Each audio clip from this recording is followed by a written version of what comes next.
Ok, ¿se ve bien la pantalla? Sí, doctor, sí se ve. Ya, me avisas si no pasa las diapositivas, porque creo que hay un problema con mi laptop. Muy bien, el tema que voy a tocar hoy es el de infecciones intrahospitalarias. Primero vamos a ver unos conceptos, unas definiciones previas con respecto a las infecciones intrahospitalarias, ¿sí? Se ha visto el cambio de pantalla, ¿no?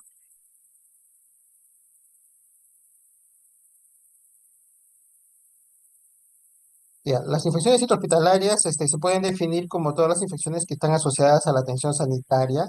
De ahí vienen sus siglas de IAAS, y es porque están vinculadas con la atención de salud.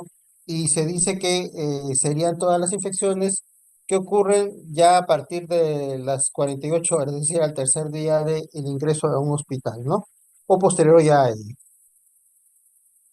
Si nosotros nos ponemos a ver, digamos, lo que corresponde a estadísticas, que básicamente lo que tengo es de Estados Unidos, puede afectar hasta un 4% de todos los pacientes hospitalizados. En el 2015 se decía que eran responsables de hasta 72.000 muertes en Estados Unidos también. Van a costar entre 28 y 40 mil millones de dólares cada año, ¿no? Se calcula que la tercera parte de estas infecciones pueden ser fácilmente prevenibles y definitivamente van a incrementar tanto la morbilidad del paciente hospitalizado como su mortalidad, ¿no? Hay factores de riesgo para estas infecciones hospitalarias, ¿no? Como, bueno, uno de los que es principales quizás es estar internado en UCI, estar intubado también, pacientes que son, que tienen comorbilidades como una enfermedad pulmonar crónica, pacientes, renales, ¿no? Pacientes que están con un trastorno del nivel de conciencia o coma, ¿no? Pacientes que van a ser portadores, digamos, en forma crónica de cateterización, tanto uretral o vascular, pacientes desnutridos, pacientes en estado posoperatorio y los pacientes diabéticos. Dentro de las infecciones intrahospitalarias se considera que lo más frecuente es que sea por bacterias y sobre todo las bacterias gram negativas, que se da de hasta un 30% de todas las infecciones asociadas a atención en salud, ¿no? De ahí tenemos también a los hongos y los virus como parte importante de estas etiologías. ¿Cómo es que una persona puede adquirir una infección intrahospitalaria? Va a tener que ver con respecto primero a la propia microbiota del paciente, ¿no? Eh, es decir, toda persona tiene pues su flora propia, ¿no? Y lo peor de todo es que, digamos, que una vez que está hospitalizado puede ser colonizado con otros organismos que son más resistentes, que están asociados a este internamiento, ¿no? Y también a una colonización gastrointestinal persistente, quiere decir que dentro del tracto digestivo hay una flora especial que puede ser colonizada también. Una de las principales formas de la transmisión de las infecciones intrahospitalarias va a ser las manos no lavadas por el personal que atiende en el establecimiento de salud, ¿no? Tanto médicos, enfermeras como auxiliares de enfermería, dentro de todos los profesionales que pueden atender en el establecimiento de salud. Otras cosas que también coadyuvan a las infecciones hospitalarias va a ser la invasión de las defensas protectoras, ¿no? Es decir, una solución de continuidad de la piel intacta, alteración de los cilios respiratorios, ¿no? A través de, digamos, alteración de los esfínteres urinarios por sondeo, ¿no? Sondaje, y también alteración de las mucosas, ¿no? Aquí tenemos entonces, dentro de los principales equipos o procedimientos, las líneas endovenosas y líneas centrales, los catéteres periféricos también, todo lo que es con respecto a equipos respiratorios, sobre todo cuando es ventilación asistida, las heridas quirúrgicas y algunos procedimientos, o sea, algunos instrumental que sirve para hacer procedimientos como las endoscopías, ¿no? Y también los broncofibroscopías. Otras formas, digamos, de que puede contribuirse a la transmisión de las infecciones hospitalarias va a ser que haya una falla en el aislamiento adecuado de los pacientes, ¿no? Es decir, no se proporciona una presión negativa adecuada y hay un flujo de aire, digamos, con una fuerte presión que sale de un sitio donde está un paciente aislado, ¿no? Esto sobre todo en pacientes como los que tienen tuberculosis multidrogo resistente y los pacientes que tienen algún tipo de infección por varicela zoster, o sea, son portadores, bueno, en ese momento tienen herpes zóster y quizás son los ejemplos más adecuados de cómo se puede transmitir, ¿no? Aquí también entraría lo que es el virus del SARS-CoV, ¿no? El COVID. A veces tenemos, digamos,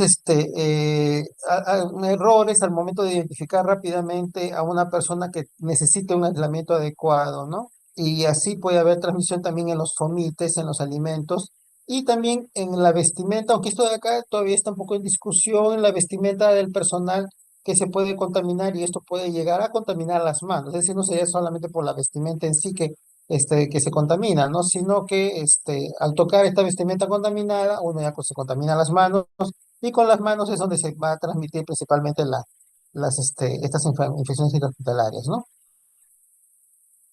Otros métodos en los cuales uno puede agarrar y tener, o sea, mayor transmisión de estas infecciones asociadas a atención en salud, va a ser no administrar, digamos, o sea, bueno, de hecho, administrar con la misma jeringa a múltiples pacientes. Así nosotros cambiamos las agujas, entonces esto de acá puede contribuir a la diseminación de organismos patógenos, ¿no?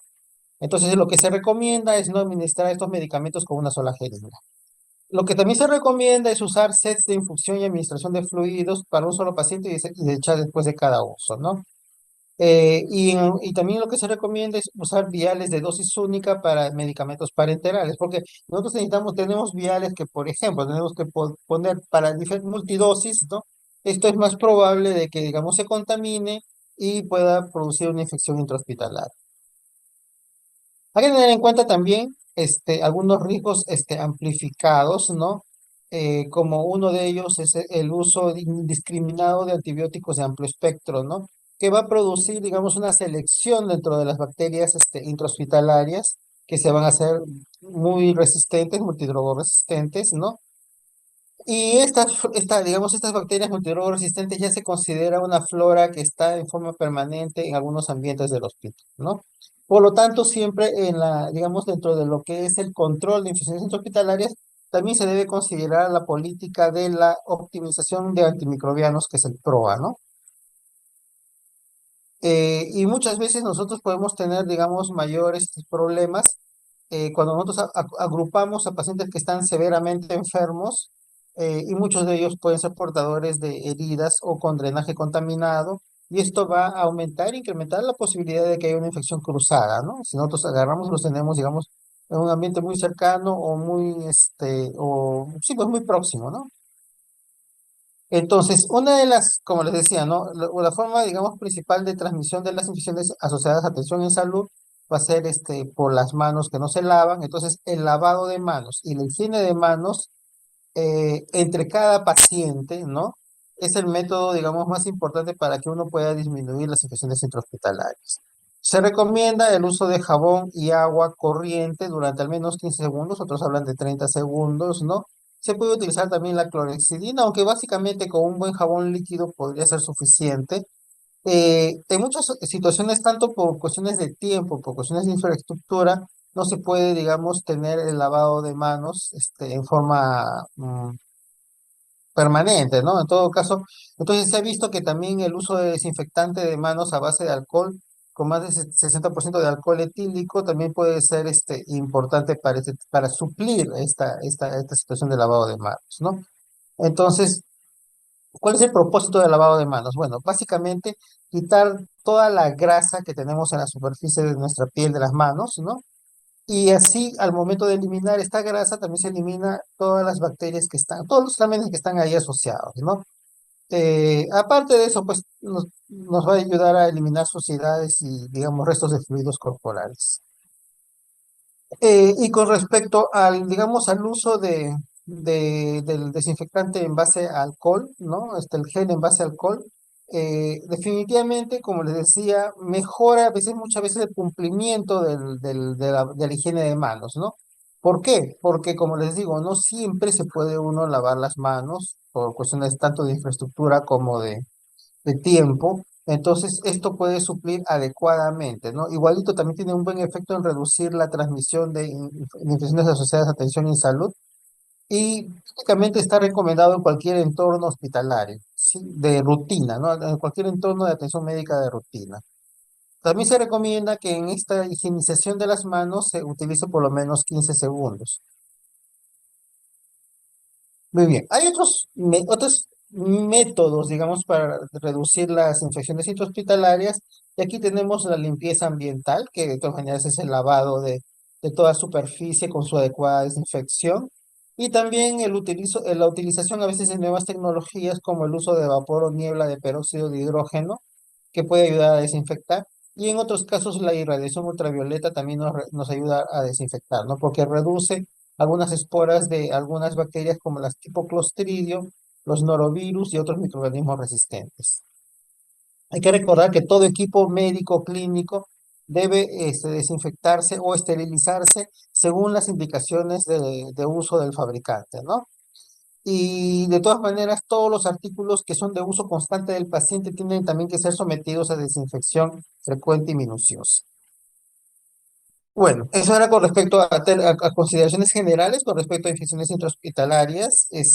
Ahora vamos a hablar de una de ellas, quizá una de las más importantes, no tanto quizá por frecuencia, pero sí mucho más por mortalidad. Se habla de que la mortalidad de la neumonía intrahospitalaria es una de las más altas, algunos hablan de hasta un 50%, pero eso va a depender también de qué entornos estamos hablando, ¿no? Por ejemplo, en pacientes que están sometidos a áreas críticas, o mejor dicho, que están hospitalizados en áreas críticas, o muy inmunosuprimidos, esta mortalidad puede ser muy alta. ¿Y cuál es la definición en sí de una neumonía adquirida en el hospital? Es aquella que no está presente ni en incubación al momento del ingreso, ¿no? Y va a ocurrir de todas maneras, como les decía, 48 o posterior al tiempo del ingreso, ¿no? 48 horas después. La neumonía asociada a ventilación también está dentro de este espectro de infecciones. Se dice que es la asociada a ventilación mecánica o igual ocurre a un paciente que ya está en ventilación mecánica por lo menos en 48 horas después de su intubación endotraqueal. Las causas generalmente son bacterianas, la mayor parte, pero puede haber, digamos, en algunos casos, una etiología viral, ¿no? Generalmente esto se dice que viene por brotes o por una situación estacional. Las de etiología hongofúngica son raras y están limitadas sobre todo a poblaciones de inmunosuprimidos. Por mecanismo podemos tener, como les decía, la asociada a ventilación mecánica, porque el tubo endotraqueal de todas maneras facilita el ingreso de los organismos en el tracto respiratorio inferior. En otros casos puede ser por aspiración. Esto es en pacientes que tienen un reflejo nasoso disminuido, que puede ser que tengan una alteración del reflejo de la tos o una deglución descoordinada, ¿no? Pacientes que están bajo el efecto de la sedación o con enfermedades subyacentes del esófago, del sistema nervioso central, que también puede deteriorar la capacidad de deglutir del paciente y esto contribuye a una aspiración o microaspiraciones, ¿no? También se habla de que los pacientes intubados, en el proceso de intubación, también pueden aspirarse. También se puede clasificar, digamos, por el tiempo de inicio temprana, antes del quinto día del ingreso, y tardía después de los 5 días. Antes, o sea, no mucho antes, no estoy hablando de hace unos 20 años quizá, en el 2005 salieron unas guías de la Sociedad de Enfermedades Infecciosas de Estados Unidos, ¿no? LICSA, en el cual se hablaba de por sí de las neumonías asociadas a atención médica como una entidad, ¿ya? Una entidad separada que tenía, digamos, ciertas características, que se refería a pacientes que no necesariamente estaban hospitalizados, pero sí que por su, digamos, situación de que estaban en una situación de atención constante, dícese de esto de pacientes que han estado, por ejemplo, en hemodiálisis, que han estado internados menos de 24 horas en una emergencia, pacientes que reciben quimioterapia o en clínica de día, y todos ellos se decía que estos grupos pertenecían a los, digamos, a los que podían tener una neumonía asociada a atención médica, ¿no? Y por el concepto de exposición a estos patógenos multiresistentes en estos entornos de atención médica. Pero se ha visto que después, en posteriores estudios, que esta diferenciación no es muy útil en realidad, porque había una digamos, sobrediagnóstico en muchos aspectos y no ayudaba mucho a tener algunas decisiones terapéuticas más adecuadas, ¿no? Actualmente se dice neumonía hospitalaria, que es aquella, como les decía, que está hospitalizado durante 48 horas o más antes de los síntomas o esté intubado, ¿no? Debe tener, si nosotros hablamos, digamos, con respecto a la clínica, una aparición reciente de fiebre, ¿no? O un empeoramiento de la fiebre, ¿no? Eh, Estamos hablando de temperatura mayor de 38 grados centígrados, acompañado de tos o aumento de las secreciones, ¿no? Y en algunos casos puede ser aparición reciente de disnea o exacerbación de una disnea crónica, ¿no? Además, en algunos casos puede haber fatiga, puede haber náuseas, vómitos y diarrea si se da en niños. En adultos mayores y pacientes inmunosuprimidos puede ser que los síntomas sean muy leves o tener menos síntomas, ¿no? A veces en ancianos lo único que vamos a tener es un deterioro en el estado mental. Entonces, todo paciente anciano que tiene un cambio en el estado mental podría ser una infección y sobre todo una neumonía hospitalaria, si además hay ciertos signos respiratorios que me hacen pensar eso, ¿no?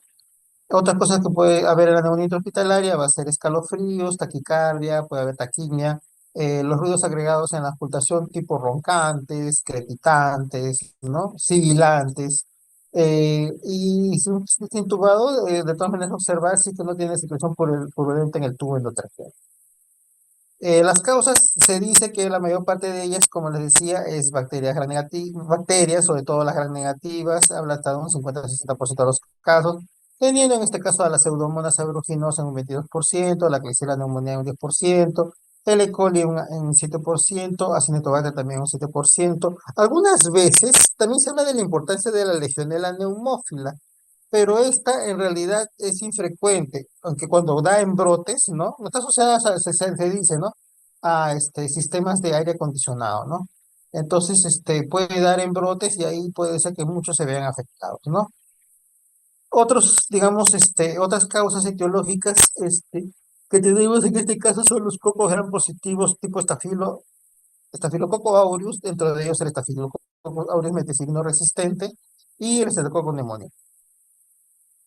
A veces también puede estar los virus como influenza, para influenza, adenovirus y el sincicial respiratorio, como les decía, hongos en inmunocomprometidos y dentro de los hongos la cándida y el aspergillus fumigatus son los principales, ¿no?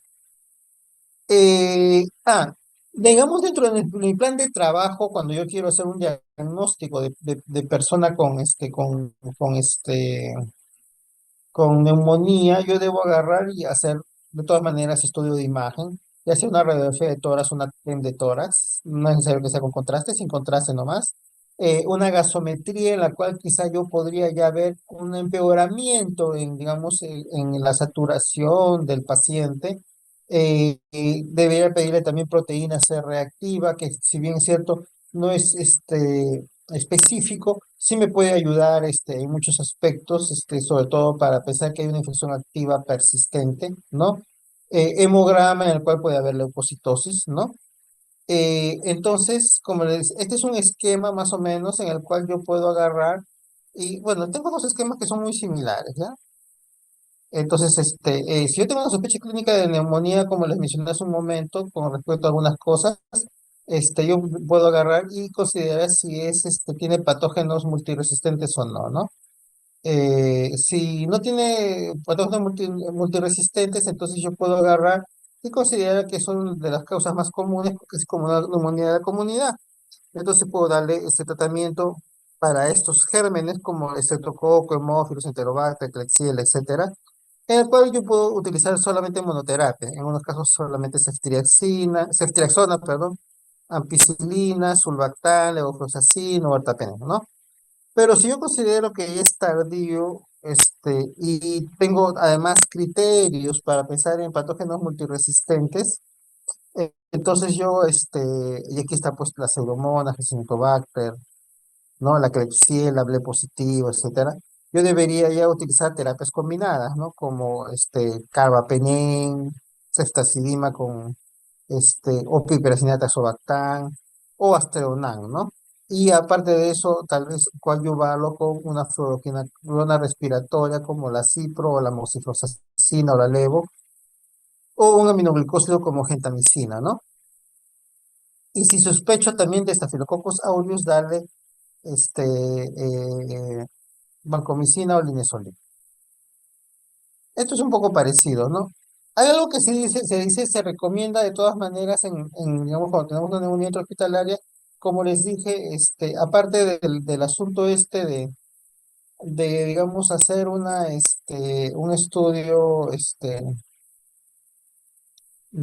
¿cómo se llama? De gasometría, leucocitos y todo eso. También se recomienda, de todas maneras, hacer hemocultivos. Se dice que es baja o sea, la tasa digamos, de positividad en hemocultivos en pacientes con neumonía intrahospitalaria es bastante baja, pero podría de todas maneras ser útil si es que se llega a identificar un germen, ¿no? O nos podría ayudar un poco a ajustar la terapia antibiótica. En algunos casos se recomienda, si el paciente no ha sido ya intervenido con antibióticos, igualito se recomienda que se haga este gran cultivo de esputo o de secreciones bronquiales, ¿no? Y en algunos casos puede ser útil también descartar legionela en orina y también en neumococo, ¿no? En otros casos, si no tenemos sospecha de brote o si tenemos la posibilidad de hacer estudios moleculares para descartar virus respiratorios, también deberíamos hacer lo mismo, ¿no? Eh, lo que se recomienda, igual también en los casos de neumonía intrahospitalaria, es valorar si el paciente requiere estar en área crítica o no, ¿no? Igualito también acá tenemos las posibilidades de dar el tratamiento específico según la posibilidad de que sea grave o no, ¿no? Entonces, si es grave, así como en la gráfica anterior, decía utilizar antimicrobianos que son más específicos, bueno, más con mayor cobertura para bacterias multidrogo resistentes, ¿no? Bueno, en realidad la parte terapéutica no la vamos a mencionar tanto porque va a tener que ver mucho con lo que nosotros vamos a agarrar y vamos a tener como posibilidad de flora microbiana en cada establecimiento. Eso sí, o sea, como van a ver después también, ¿ya? Muy bien. Eso es todo lo que, digamos, correspondía a neumonía intrahospitalaria. Ahora, pasamos al de infección del sitio quirúrgico, que básicamente es, digamos, una forma de decir infección de herida operatoria, ¿no? Y dentro de las infecciones del sitio quirúrgico tenemos tres tipos principales, ¿no? Uno es el incisional superficial, de ahí tenemos el incisional profundo, y de ahí tenemos la infección del sitio quirúrgico con compromiso de espacio u órgano, ¿no? Toda infección de sitio quirúrgico se refiere a la que ocurre, digamos, 30 días post una cirugía y bueno, ¿qué es lo que debe tener, no? Va a ocurrir básicamente en esos 30 días, en el sitio quirúrgico incisional superficial, ¿no? Va a involucrar solamente piel y tejido subcutáneo, y además de eso, ¿no? Estamos hablando de que puede, o sea, cualquiera de estos elementos, ¿ya? Uno de ellos es que tenga un drenaje purulento de la incisión superficial, otro es que ya tengamos un aislamiento por cultivo que se ha obtenido de forma aséptica del líquido o tejido de esta incisión, o tiene dolor o sensibilidad o hinchazón, o enrojecimiento o calor o rubor, ¿no? En la zona, digamos, del sitio quirúrgico, ¿no? O ha sido, digamos, abierto deliberadamente por el cirujano y tiene un cultivo positivo o no está cultivado, ¿no? Eh, y si tiene cultivo negativo ya no se va a cumplir este criterio, ¿no?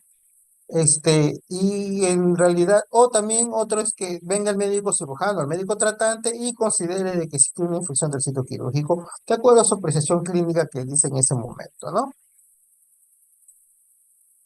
Muy bien. La infección del sitio quirúrgico, que es la incisional profunda, en este caso ya nosotros vamos a estar hablando también de 30 días post cirugía si no han dejado ningún implante, ¿ya? Pero si han dejado algún implante, en realidad podemos hablar hasta de un año, ¿ya? Esta infección del sitio quirúrgico, incisional profundo, va a involucrar tejidos blandos profundos, ¿no? Y va a tener generalmente drenaje purulento de incisión profunda, pero no, ya no va a haber compromiso de espacio u órgano, ¿ya? Al sitio quirúrgico. Entonces ya no estamos hablando solamente del tejido celular subcutáneo y la piel. Acá estamos hablando sobre todo de compromiso de planos musculares o de la fascia, ¿no? Ya. Como les decía, puede tener esos criterios o también puede tener criterios como una dehiscencia espontánea, quiere decir que la herida, o sea, la cicatriz no se ha cerrado completamente, sino que como que se está abriendo, ¿no? O ha sido deliberadamente abierta por el cirujano y tiene un cultivo positivo, ¿no? O no se ha cultivado, ¿no? Si hay un hallazgo de cultivo negativo, no se cumple el criterio. Eh, o el paciente tiene fiebre o dolor o sensibilidad localizada en esa zona, pues, ¿no? Y de ahí tenemos la infección del sitio quirúrgico en órgano espacio. También ocurre 30 días post cirugía, si no se deja implante, o dentro de un año si se deja implante, ¿no? Generalmente se considera que esta infección parece estar relacionada con la cirugía e involucra cualquier parte del cuerpo, menos, ¿cómo se llama? Como le decía, las partes más superficiales, ¿no? Y aparte de eso va a tener, digamos, el drenaje purulento. Cuando nosotros ponemos un dren para evacuar, se va a ver un drenaje purulento que se ha colocado en la herida o en la zona donde puede estar esta zona, digamos, con la colección, ¿no? O tenemos organismos, digamos, aislados mediante un cultivo de tejido o de, digamos, de aspiración de esta secreción, de esa colección en el órgano espacio, ¿no? O tenemos evidencia de un acceso o evidencia de alguna infección en el órgano espacio hallado a través de un examen directo o de un estudio de imagen o de una nueva cirugía o por un examen histopatológico, ¿no? O hay digamos, un diagnóstico de infección del sitio quirúrgico en órgano espacio que lo ha dado un cirujano o médico tratante. Entonces, cualquiera de estos criterios nos hacen infección del sitio quirúrgico. ¿Y cuál es en realidad el manejo de este tipo de infecciones de sitio quirúrgico?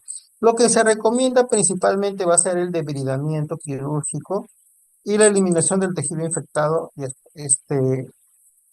sí, ¿no? Eso, digamos, es uno de los aspectos más importantes.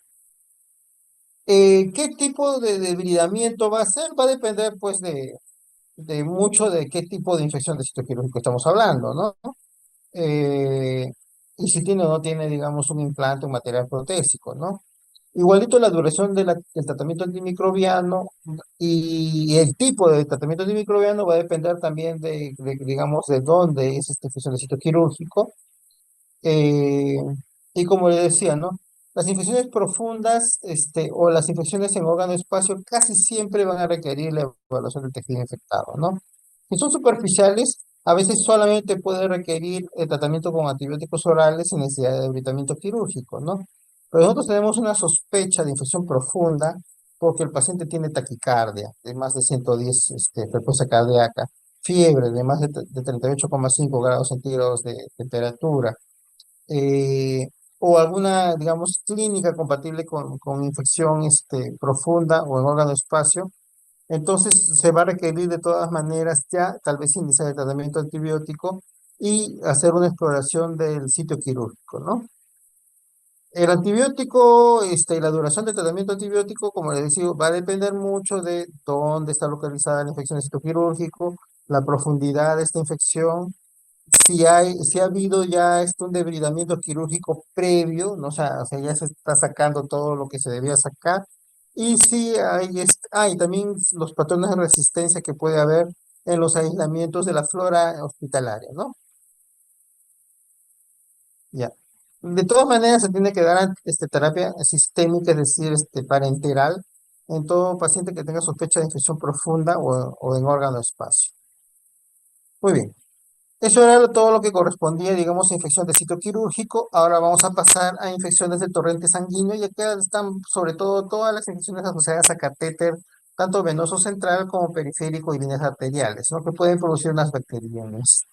Entonces, la infección del torrente sanguíneo relacionada con catéter va a tener unos criterios de diagnóstico de laboratorio específicos que establecen definitivamente que el catéter es digamos, la fuente de infección. Eh, También cuando estamos hablando de infecciones asociadas a catéter, podemos hablar de infección del torrente sanguíneo asociada a una línea central, pero sus criterios van a estar menos estandarizados. Hay que considerar de todas maneras, cuando nosotros sospechamos de infecciones localizadas de catéteres vasculares, nosotros debemos buscar si hay una tromboflebitis séptica, es decir, inflamación o supuración en el sitio de salida del catéter, y esto va a involucrar además de la vena un trombo infectado y también un compromiso del tejido blando secundario. En otros casos, nosotros debemos buscar también, de todas maneras, infección en el sitio de salida, y esto se va a ver como inflamación y o superación dentro de los 2 centímetros del sitio de salida del catéter, y en otros casos, infección del túnel, y esto va a ser inflamación y o supuración a más de 2 centímetros del sitio de salida del catéter. Hay que tener en cuenta algo más con respecto a las infecciones del torrente sanguíneo, ¿no? Que ya epidemiológicamente hablando tienen menos incidencia, han disminuido mucho las tasas de esas infecciones.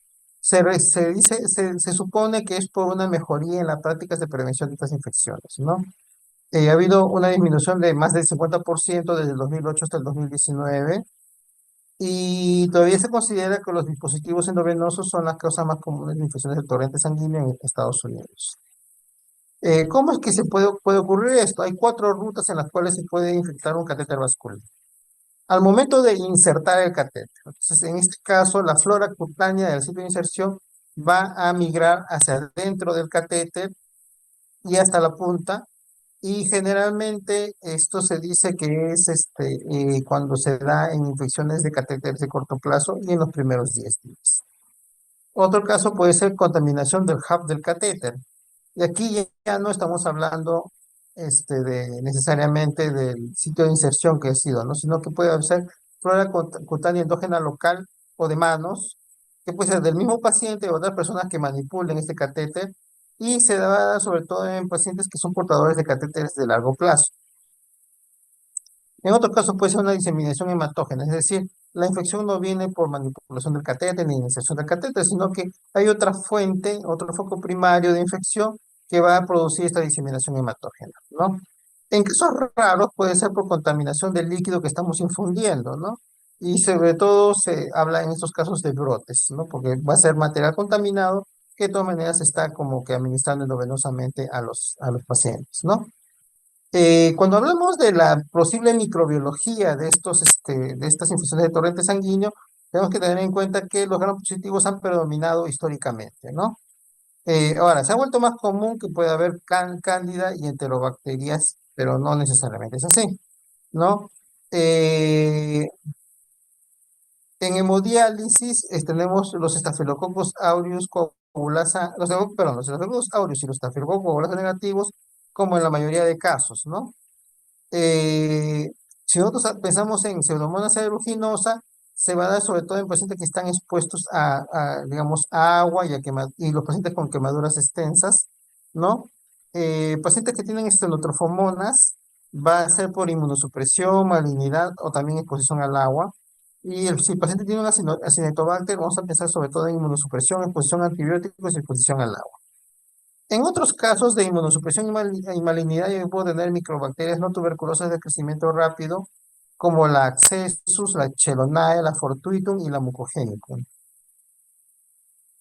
En algunos casos, los riesgos van a estar asociados al tipo de dispositivo intravenoso, ¿no? Los catéteres venosos centrales no tulenizados, sino cufados, es decir, que no tienen manguito, son catéteres que están asociados con mayor riesgo de infección del torrente sanguíneo. Los no centrales de líneas periféricas y líneas medias tienen menor riesgo de infección del torrente sanguíneo. Los dispositivos intravasculares a largo plazo se supone que tienen un riesgo significativamente menor de infección del torrente sanguíneo. Y cuando tenemos un catéter que tiene a mayor cantidad de lúmenes, o sea, porque generalmente los catéteres tienen doble lumen o triple lumen, ¿no? Ya, si tiene mayor número de lúmenes, es mayor probabilidad de que haya una infección del torrente sanguíneo. Ya. Hay factores de riesgo que son específicos del paciente. Por ejemplo, un paciente que tenga un índice de masa corporal mayor de 40 es definitivamente un paciente obeso, entonces sí tiene mayor riesgo. Pacientes con inmunocompromiso severo, como pacientes que son receptores de trasplante de médula ósea, neutropenia. En niños, en recién nacidos, si tienen prematuridad y bajo peso al nacer. Todo paciente que esté recibiendo nutrición parenteral tiene mayor riesgo. Pacientes que han sufrido quemaduras porque hay una pérdida de integridad de la piel también tienen mayor riesgo. Pacientes que tienen una estancia hospitalaria prolongada antes de la colocación de este catéter también y transfusión de productos sanguíneos, pues en niños sobre todo que han sido transfundidos con algún hemodiderivado. A veces hay factores de riesgo modificables que estos son más fáciles de intervenir, como el operador inexperto. En realidad se recomienda que, bueno, definitivamente alguien para que aprenda a hacer eso tiene que ejercitarse, ¿no? Pero se recomienda que las personas más expertas sean las que coloquen ese tipo de catéteres. Eh, Cuando no se tiene mucho cuidado al momento de hacer digamos, las barreras estériles, ¿no? Entonces no se tienen las precauciones adecuadas. Si nosotros colocamos el catéter en la vena yugular interna o en la femoral, es mayor riesgo que la subclavia, ¿no? Si colocamos el catéter en un sitio donde ya había un catéter o sobre una guía también, como le decía, los catéteres que tienen más lúmenes tienen mayor riesgo. Si hay una colonización bacteriana del sitio de inserción y del hub del catéter también, ya. El que utilicemos para desinfectar la piel con iodopovidona tiene más riesgo que si utilizamos solamente clorexidina alcohol, ¿no? El catéter dura más de 7 días. Y también si hay un uso de enfermeras flotantes, eh, y también enfermeras asignadas a cada paciente en menor número, ¿no? Eso también aumenta el riesgo de infección. ¿Cómo yo debo hacer un diagnóstico? Debo sospechar de infección del torrente sanguíneo asociada a una línea central o infección del torrente sanguíneo relacionada con el catéter con cualquier paciente con signos y síntomas inespecíficos de infección. O sea, fiebre, escalofríos, hipotensión, leucocitosis. Que tenga ya un catéter por lo menos 48 horas y sin otra fuente alterna de infección. Y debo hacer los hemocultivos. Acá dentro de los hemocultivos hay que tener cosas que, supuestamente conceptos que pueden estar cambiando en esos tiempos, ¿no? Eh, Si yo tengo, digamos, el crecimiento de un mismo organismo en al menos un hemocultivo percutáneo y aparte de eso, un cultivo de catéter o punta de catéter, yo debería considerar que sí ya estoy con una infección asociada a catéter venoso central, ¿no? Y para esto yo puedo utilizar dos técnicas, ¿no? Que siempre las he hablado, pero son conceptos que quizás se están queriendo cambiar y uno de ellos es cultivo cuantitativo de sangre. ¿Qué significa esto? Que yo voy a tener, digamos, un recuento de colonias en el cultivo tomado de la luz del catéter, que va a ser 3 veces mayor que el recuento de cultivo en hemocultivo percutáneo, ¿ya? Se habla de una especificidad de 99% con una sensibilidad de 79%. Y el otro es la diferencia de tiempo a la positividad. Se supone que el crecimiento microbiano en los hemocultivos que se han tomado a través de la luz del catéter van a ser, digamos, van a crecer más rápido, es decir, menos de 2 horas antes que en los embutíos percutáneos, ¿no? Eso también tiene una sensibilidad que puede ir del 83 al 90% y una especificidad del 75 al 92%. Muy bien, ya. Pero hay acá ciertas cosas, ¿no? O sea, el cultivo de punta de catéter de por sí ya no se considera tan útil, eh, porque, digamos, la mayoría de catéteres no se van a retirar al momento de que hemos confirmado la infección del torrente sanguíneo. Ya, esa es una de las cosas. En algunos casos es preferible solamente tomar, digamos, hemocultivos percutáneos. ¿Por qué?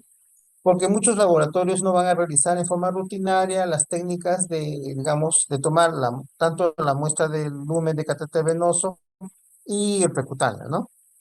Se dice que de todas maneras muchas veces puede haber falsos positivos y sobrediagnósticos porque tienen una especificidad baja con una buena sensibilidad, ¿no?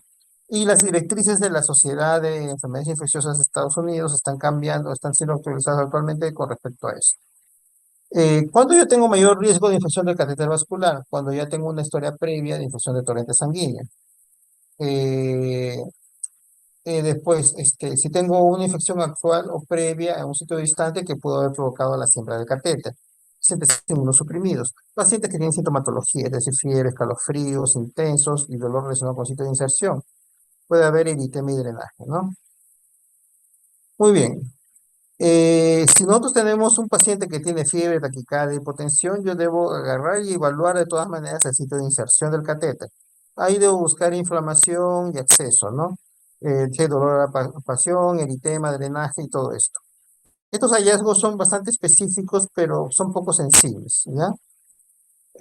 Y se dice que va a ocurrir en menos del 5% de las infecciones relacionadas a catéter.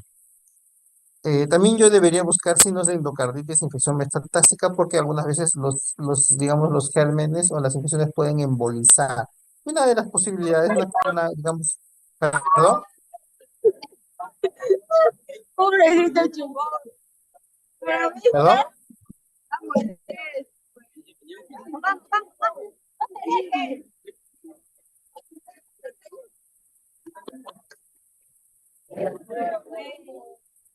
Acá de la señal.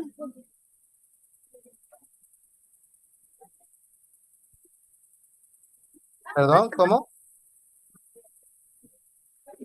Vamos, doctor, disculpe. Es donde estaba, después de la interrupción, vamos a seguir ya.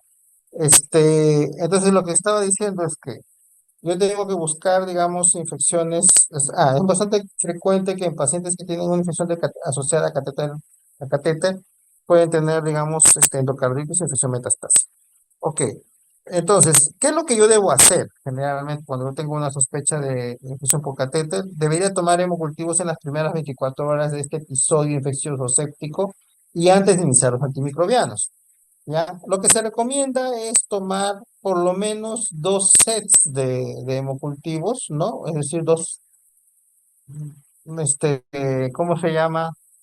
En realidad, digamos, en cada muestra tomada se le recomienda tener 20 a 30 mililitros, ¿no? Y también que cada set sea en diferentes sitios, ¿no? Como les decía hace un momento, es controvertido, digamos, actualmente y es controvertido si debo hacer, digamos, el cultivo tanto, solamente percutáneo o mixto, porque como le decía, bueno, hacer solo percutáneo ha reducido costos, ha evitado sobrediagnósticos y no todos los hospitales lo están haciendo. Entonces, a veces no estamos hablando lo mismo, ¿no? Entonces, es complicado. Pero el hecho de tomar, digamos, percutáneo y a través del catéter es una recomendación de la Sociedad de Infectología del 2009 y también es preferido en gran medida por los médicos infectólogos.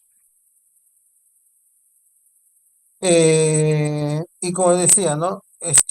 Hay altos índices de contaminación de los tomados a través de catéter y esto nos puede ayudar a reducir costos y uso innecesario de antibióticos, estadía hospitalaria y tasas reportadas.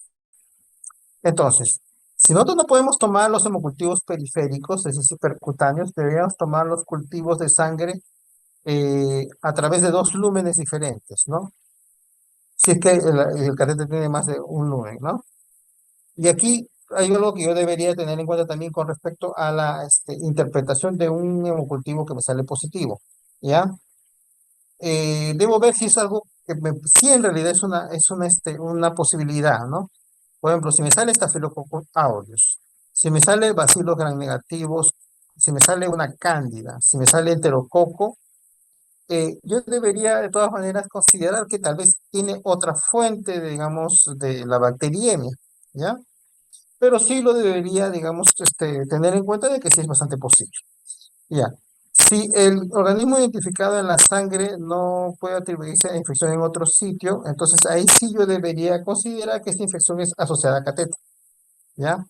Y hay este grupo digamos, de gérmenes que también pueden ser aislados, que se consideran contaminantes si solamente tenemos una sola muestra, ¿no? O sea, si solamente tenemos un solo cultivo, ¿ya? Estafilococo gulosa negativo, Streptococcus viridians, Corynebacterium, Bacillus y Micrococcus. Como le decía, el cultivo de punta de catéter ya no se recomienda ni se realiza, tiene de baja especificidad, bajo valor predictivo positivo. Podría hacerse cuando ya tenemos la indicación exacta de remover el catéter, ¿ok? Y también debemos agarrar y considerar este cultivo del exudado del sitio de salida si hay signos de infección localizada. Tener en cuenta que los leucocitos, la proteína C reactiva y los niveles de procalcitonina a menudo están elevados, pero son bastante inespecíficos y no necesariamente nos van a indicar que el paciente tiene una infección asociada a catéter venoso. Muy bien. Aquí también hay que tener en cuenta algo, ¿no? el tratamiento, digamos, antibiótico de estos pacientes va a ser según la flora microbiana del establecimiento de salud en el cual se está dando todo esto. ¿Ok? Y generalmente, si nosotros estamos hablando, digamos, de un aislamiento tipo Staphylococcus aureus, no recomendable estar, pues, terapéutica asociada, digamos, efectiva contra esto, ¿no? Si es meticilino resistente, sería vancomicina, ¿no? Si estoy aislando un gran negativo, entonces tal vez comenzar con con pseudomonas o algo así, comenzar con un antibiótico que tenga actividad antiseudomónica, ¿no? Entonces hay que tener en cuenta mucho esto para poder hacer mi terapéutica. Y por eso es que no la he puesto, digamos, tan clara acá. ¿Qué, qué pasó acá? Un ratito. Y ahí tenemos las infecciones del torrente sanguíneo, no, perdón, las infecciones del tracto urinario asociadas a catéter, ¿ya? Estas infecciones se dan en personas con catéter en el tracto urinario o que ha estado con catéter, digamos, en las últimas 48 horas. ¿Ok? Ay, perdón, un ratito, ¿qué pasó? Ya, está bien, ya. La hito asociada a catéter es la principal causa de bacteriemia y está asociada generalmente, digamos, hasta un 20% de las bacteriemias en hospitales provienen de esto, ¿no? Se puede hablar de una mortalidad hasta de un 10%. Se dice que las infecciones del tracto urinario asociadas a catéter son las infecciones intrahospitalarias o infecciones asociadas a atención en salud más frecuentes, ¿no? Hay que tener en cuenta también algunas otras cosas con respecto a la bacteriuria asociada a cateterización urinaria. Se dice que se va a aumentar en un 3 a 8% por día. Es decir, mientras más tiempo esté prolongado, se prolongue la cateterización de vías urinarias en el paciente, es más probable que tenga una bacteriuria. La duración de cateterización es un factor de riesgo importante para la hito asociada a catéter. De todas maneras, la hito asociada a catéter va a ser un mayor riesgo en mujeres, va a ser un mayor riesgo en pacientes con diabetes y también va a ser un mayor riesgo en pacientes que tienen mayor estancia hospitalaria y también que provienen de UCI. ¿Cuándo yo debo agarrar y sospechar de una infección de tracto urinario asociada a catéter? Cuando yo tengo una fiebre o un nuevo inicio de fiebre o está empeorando la fiebre. ¿Ok? Si el paciente tiene además escalofríos, si el paciente puede presentar alteración del estado mental, si el paciente presenta un malestar general o letargo sin otra causa identificada, si el paciente tiene dolor en el flanco abdominal, ¿no? Es decir, en ese sentido, ¿no? O sensibilidad en el ángulo costovertebral, si el paciente presenta hematuria aguda o malestar pélvico. Ya. Si yo tengo un paciente al que se le ha retirado el catéter y presenta o disuria, o urgencia, o frecuencia urinaria, o dolor o sensibilidad en la zona suprapúbica, yo también debería sospechar, digamos, del catéter, digamos, de infección asociada a catéter. ¿Ok? Este, si un paciente está cateterizado y el paciente tiene, digamos, una orina turbia o no tiene una orina turbia, de por sí esto no se debe utilizar como referencia de infección urinaria asociada a catéter, ¿ya? Recuerden eso. Ay, ¿qué pasó acá?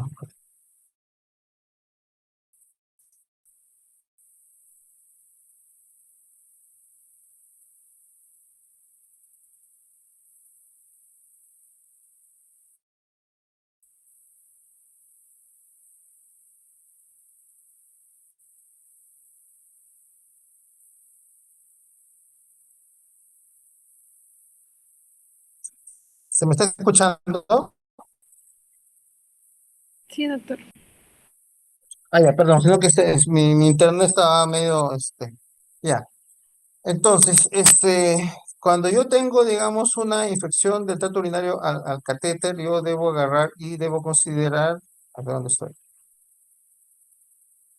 hacer de todas maneras un urocultivo.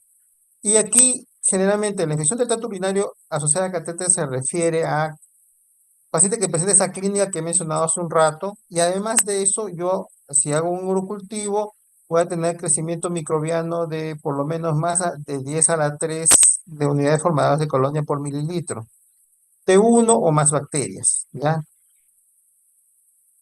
ya sea si esta bacteria, esta orina ha sido obtenida a través del catéter o a través de emisión media de un paciente con cuyo catéter uretral ha sido retirado en las últimas 48 horas, ¿no? Como les decía, en los pacientes cateterizados la piuria no es diagnóstico. Entonces, la presencia, ausencia o grado de piuria no se debe utilizar como criterio para considerar que usted tiene una bacteria asintomática o infección del tracto urinario, ¿ya? Tampoco se debe utilizar como indicación para tratamiento antimicrobiano y en un paciente sintomático que no tenga piuria, de todas maneras, deberíamos considerar que tiene otro diagnóstico. Cuando, o sea, yo debo agarrar y iniciar tratamiento, cuando tengo la clínica más mi aislamiento, ¿no? Entonces, el antimicrobiano que yo voy a utilizar para esta infección de tracto urinario asociada a catéter va a ser un antimicrobiano, conforme a la susceptibilidad local digamos, de la flora, hospitalaria, ¿no? Muy bien. Y la duración del tratamiento y gravedad, bueno, la duración del tratamiento va a depender de la gravedad y de la respuesta clínica del paciente. Generalmente es 14, de 7 a 14 días, pero esto puede variar. ¿Ya? Las recomendaciones, de todas maneras, para tratar una infección del tracto urinario asociada a catéter, implica lo mismo que de las complicadas, ¿no? De las situs complicadas. Y esto también requiere un monitoreo de la respuesta al tratamiento y otras consideraciones adicionales, como por ejemplo, tal vez toma de muestra de hemocultivo, estudio de ultrasonografía, considerando la posibilidad de otras complicaciones. Muy bien. Eso sería todo con respecto a mi presentación. Muchas gracias.